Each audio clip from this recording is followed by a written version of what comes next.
ओम नमो भगवते वासुदेवाय।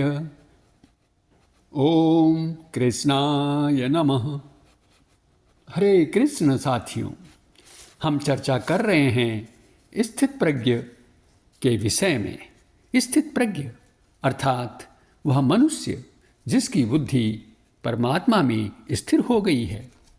स्थित प्रज्ञ कौन बन सकता है, कौन नहीं बन सकता, उसका आचरण कैसा होता है, इन सब के बारे में हम अपने पिछले वीडियोस में चर्चा कर चुके हैं। आज हम जानेंगे कि जब कोई मनुष्य स्थित प्रज्ञ हो जाता है तो उसकी स्थिति कैसे होती है। आइए सुनते हैं यह श्लोक।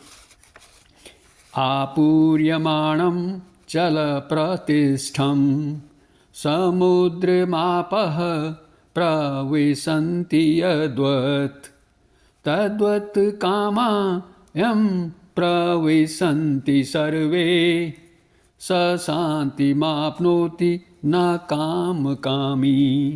अर्थात भगवान कह रहे हैं, जैसे समस्त नदियों का जल सब ओर से परिपूर्ण समुद्र में समा जाता है, वैसे ही सब भोग पदार्थ जिस संयमी मनुष्य में किसी प्रकार का भी विकार उत्पन्न किए बिना समा जाते हैं, वही मनुष्य परम शांति को प्राप्त होता है, न कि भोगों की कामना करने वाला व्यक्ति।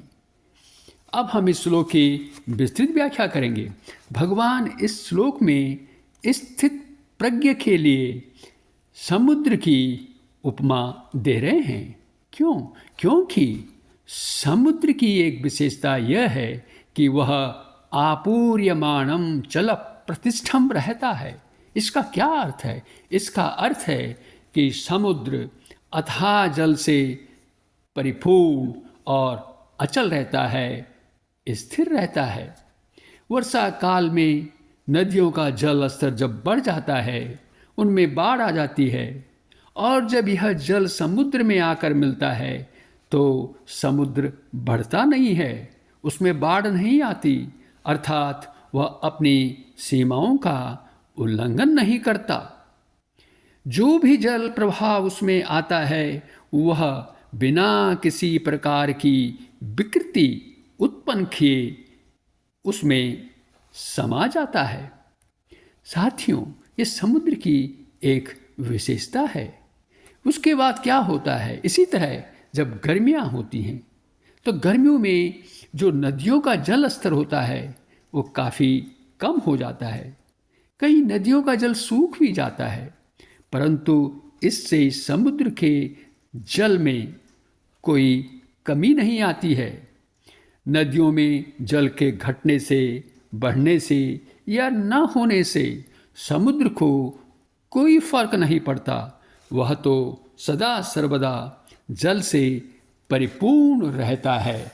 इसी प्रकार स्थित प्रज्ञ पुरुष को किसी भी सांसारिक भोग की आवश्यकता नहीं रहती। प्रारब्ध के अनुसार उसे नाना प्रकार के भोग आदि प्राप्त होते रहते हैं, लेकिन ये उसके मन, बुद्धि, इंद्रियों को विचलित नहीं कर सकते। उसके पास कहीं अनुकूल प्रतिकूल संयोग वियोग होते रहेंगे, लेकिन इसका उसके मन, बुद्धि, इंद्रियों पर कोई असर नहीं पड़ता है। ये भोग पदार्थ किसी प्रकार का भी कोई भी विकार उसमें उत्पन्न नहीं कर पाते। लेकिन फिर इसका कारण क्या है? कारण यह है कि वह तो अपने स्वरूप में, अपने आत्म तत्व में स्थिर रहता है।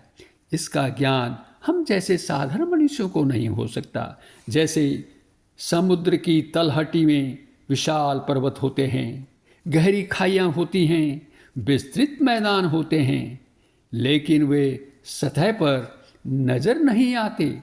इसी तरह जो स्थित प्रज्ञ पुरुष होता है वह जिस अनंत ज्ञान और परमानंद परम शांति का अनुभव करता है उसको हम साधारण मनुष्य कैसे जानेंगे?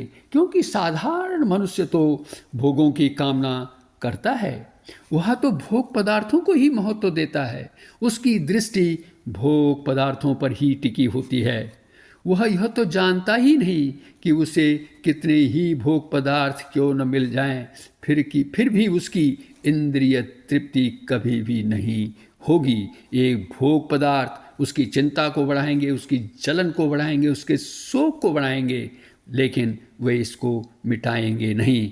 इसलिए अंततः उसे क्या करना है? उसे अपने शोक, दुख और इन चिंताओं को बढ़ाना है? नहीं, वो भी ऐसा नहीं चाहता है। तो फिर वो क्या करेगा? फिर उसे परम शांति का आनंद कहाँ से प्राप्त होगा? ये हमें समझेंगे और जानेंगे इसको अगले वीडियो में कि इसके लिए भगवान क्या शर्तें बता रही हैं। क्योंकि हम जानते हैं कि आत्मस्वरूप की तृप्ति भोग पदार्थों से नहीं हो सकती।